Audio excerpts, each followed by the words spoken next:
grass grown.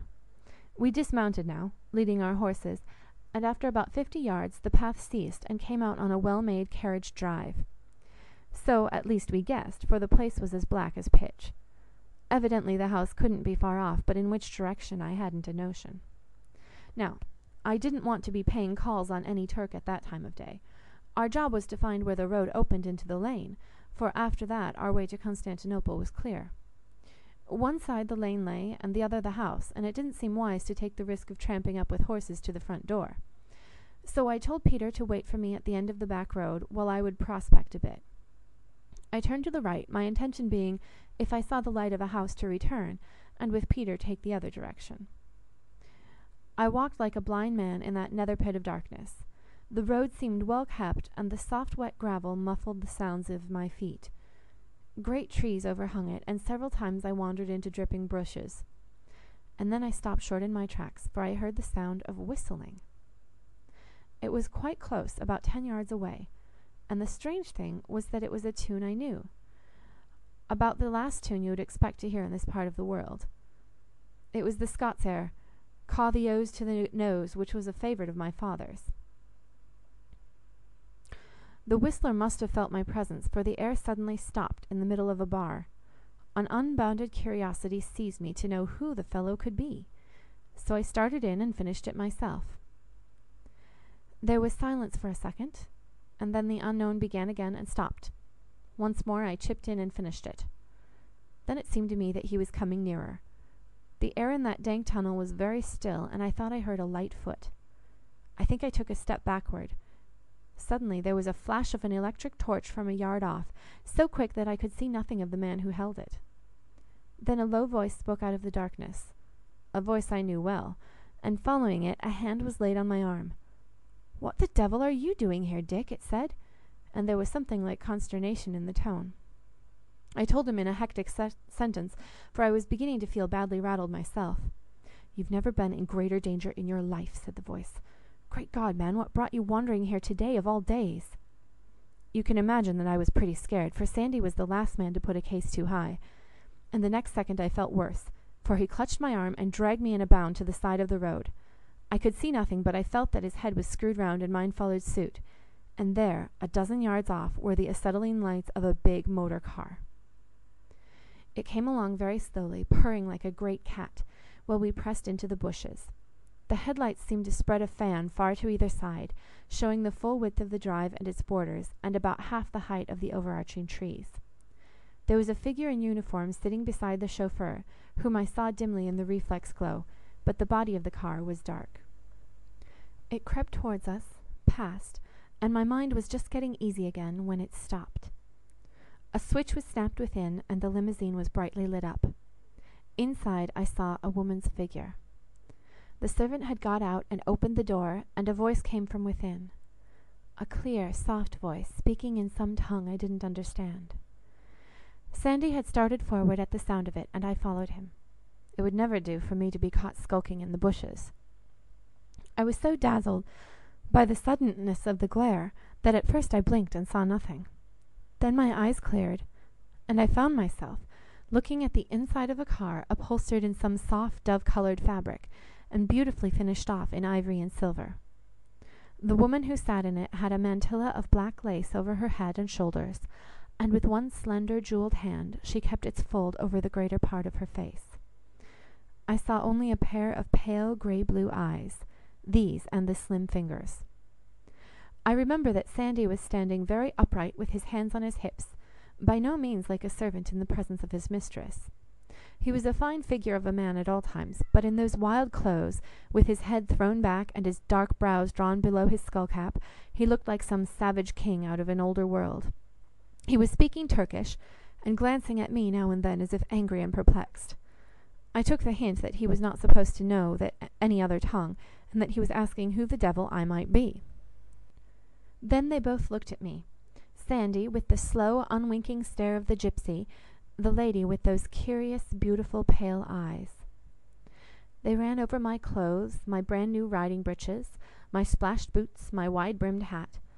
I took off the last and made my best bow. "Madam," I said, "I have to ask pardon for trespassing in your garden.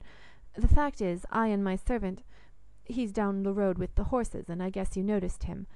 The two of us went for a ride this afternoon, and got good and well lost. We came in by your back gate, and I was prospecting for your front door to find someone to direct us, when I bumped into this brigand chief who didn't understand my talk. I'm American, and I'm here on a big government proposition. I hate to trouble you, but if you'd send a man to show us how to strike the city, I'd be very much in your debt." Her eyes never left my face.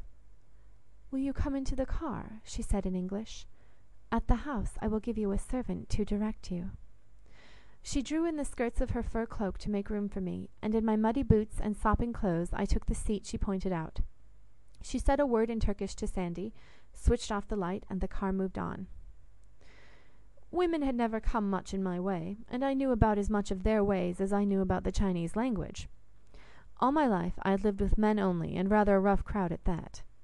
When I made my pile and came home, I looked to see a little society, but I had first the business of the Black Stone on my hands, and then the war, so my education languished. I had never been in a motor car with a lady before, and I felt like a fish on a dry sandbank. The soft cushions and the subtle scents filled me with acute uneasiness. I wasn't thinking now about Sandy's grave words, or about Blenkiron's warning, or about my job and the part this woman must play in it. I was thinking only that I felt mortally shy.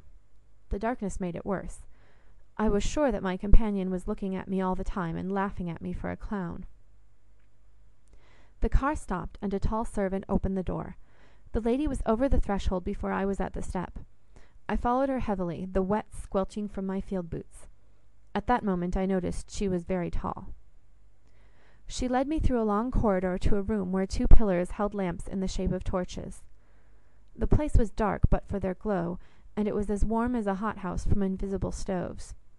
I felt soft carpets underfoot, and on the walls hung some tapestry or rug of an amazingly intricate geometrical pattern, but with every strand as rich as jewels. There, between the pillars, she turned and faced me. Her furs were thrown back, and the black mantilla had slipped down to her shoulders. "I have heard of you," she said. "You are called Richard Hanau, the American. Why have you come to this land?" "To have a share in the campaign," I said. "I'm an engineer, and I thought I could help out with some business like Mesopotamia." "You are on Germany's side?" she asked. "Why, yes," I replied. "We Americans are supposed to be neutrals, and that means we're free to choose any side we fancy. I'm for the Kaiser." Her cool eyes searched me, but not in suspicion. I could see she wasn't troubling with the question whether I was speaking the truth. She was sizing me up as a man. I cannot describe that calm, appraising look. There was no sex in it, nothing even of that implicit sympathy with which one human being explores the existence of another. I was a chattel, a thing infinitely removed from intimacy. Even so, I have myself looked at a horse which I thought of buying, scanning his shoulders and hocks and paces. Even so must the old lords of Constantinople have looked at the slaves which the chances of war brought to their markets, assessing their usefulness for some task or other, with no thought of a humanity common to purchased and purchaser. And yet, not quite. This woman's eyes were weighing me, not for any special duty, but for my essential qualities. I felt that I was under the scrutiny of one who was a connoisseur in human nature.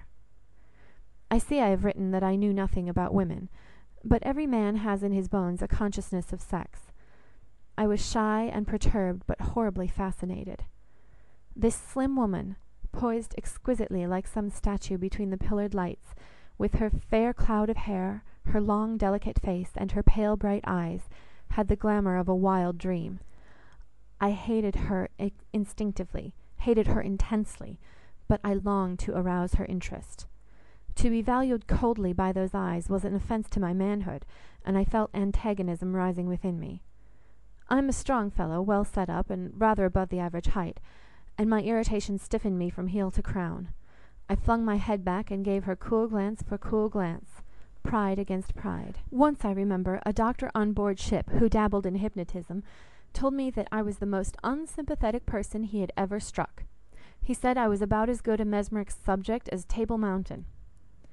Suddenly I began to realize that this woman was trying to cast some spell over me. The eyes grew large and luminous, and I was conscious for just an instant of some will battling to subject mine. I was aware, too, in the same moment, of a strange scent